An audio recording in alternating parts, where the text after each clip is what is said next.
మీరు యూజ్ చేస్తున్న Windows XP, Windows 7, Windows 8 ఏ operating సిస్టంలోనైనా invisible ఫోల్డర్ని ఏ విధంగా క్రియేట్ చేస్తామో చూపిస్తున్నాను.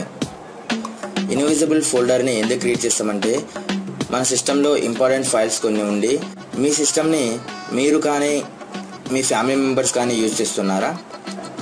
అయితే మీకు అందులో పర్సనల్ ఫైల్స్ ఉంటే ఆ ఫైల్స్ని ఎవరికి కనిపించకుండా పెట్టాలని హైడెన్లో పెడుతున్నారా?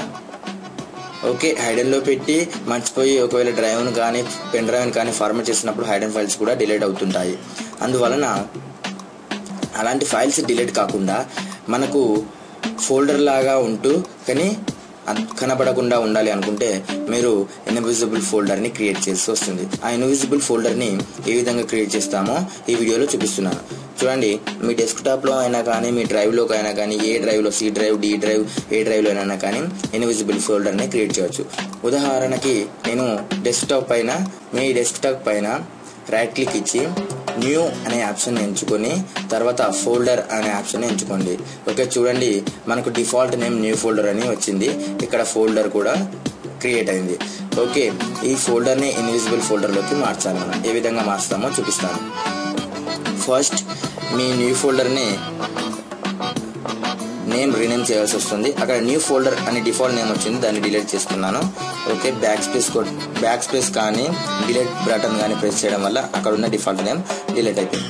ఓకే, ఇప్పుడు కీబోర్డ్లోని ఆల్ట్ ప్రెస్ చేసి 255 అని న్యూమరిక్ కీపాడ్లోని నంబర్స్ ప్రెస్ చేసి తర్వాత ఆల్ట్ని వదిలిపెట్టి ఇంటర్ని ప్రెస్ చేస్తున్నాను. చూడండి, నేమ్ అనేది రిమూవ్ అయింది. మామూలుగా నేమ్ అనేది రిమూవ్ చేయడం చాలా కష్టం, ఎందుకంటే నేమ్ లేకుండా ఫోల్డర్ని క్రియేట్ చేయడం సిస్టమ్ ఒప్పుకోదు. ఓకే, మన నేమ్ అనేది ఇక్కడ రిమూవ్ అయింది. తర్వాత ఐకాన్ కూడా రిమూవ్ చేయాలి. ఏ విధంగా చేస్తామనేది చూడండి.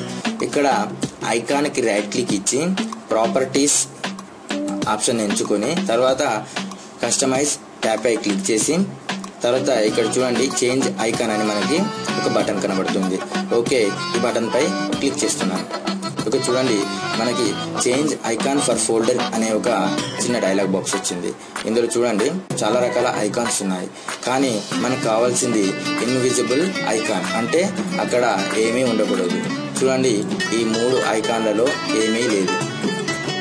ఉదాహరణకి మనం ఈ ట్రీ కానీ ఏ ఇతర ఐకాన్ సెట్ చేస్తే ఆ ఐకాన్ ఆ ఫోల్డర్ ఐకాన్లోకి వచ్చేస్తుంది. కానీ మనకు కావాల్సింది ఇన్విజిబుల్ ఫోల్డర్ కావున ఈ 3లో ఒకటి సెలెక్ట్ చేసుకొని ఓకే ప్రెస్ చేయండి. తర్వాత మళ్ళీ ప్రాపర్టీస్ బటన్స్ కూడా ఓకే ప్రెస్ చేయండి.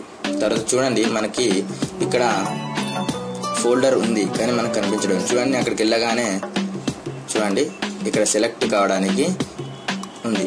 చూడండి, సెలెక్ట్ కూడా చేసేసాను. ఇక్కడ ఫోల్డర్ ఉంది మనకి, కానీ కనిపించడం లేదు. ఓకే, ఇప్పుడు ఈ ఫోల్డర్ని నేను ఓపెన్ చేస్తున్నాను. చూడండి, ఫోల్డర్ కూడా ఓపెన్ చేస్తాను. ఇందులోకి ఏమైనా ఫైల్స్ ట్రాన్స్ఫర్ చేయాలని చేయొచ్చు. ఇక్కడ చూడండి అన్టైటిల్ అనే ఒక ఫార్మాట్ని నేను ఇందులోకి మూవ్ చేస్తున్నాను. Okay, move. ఇక్కడ చూడండి, ఇక్కడ ఫైల్ వెళ్ళిపోయింది, ఇందులోకి వచ్చింది. ఫోల్డర్ని ఓపెన్ చేశాను, అందులో ఫైల్ కూడా ఉంది. ఓకే, ఈ విధంగా ఇన్విజిబుల్ ఫోల్డర్ని క్రియేట్ చేస్తాం. ఈ ఫోల్డర్ని ఎక్కడైనా మీ డ్రైవ్లో కానీ మీ పెన్ డ్రైవ్లో కానీ మీ డెస్క్టాప్లో కానీ ఎక్కడైనా మనం క్రియేట్ చేసుకొని ఫైల్స్ అందులోకి ట్రాన్స్ఫర్ చేసుకోవచ్చు. Thank you for watching this video.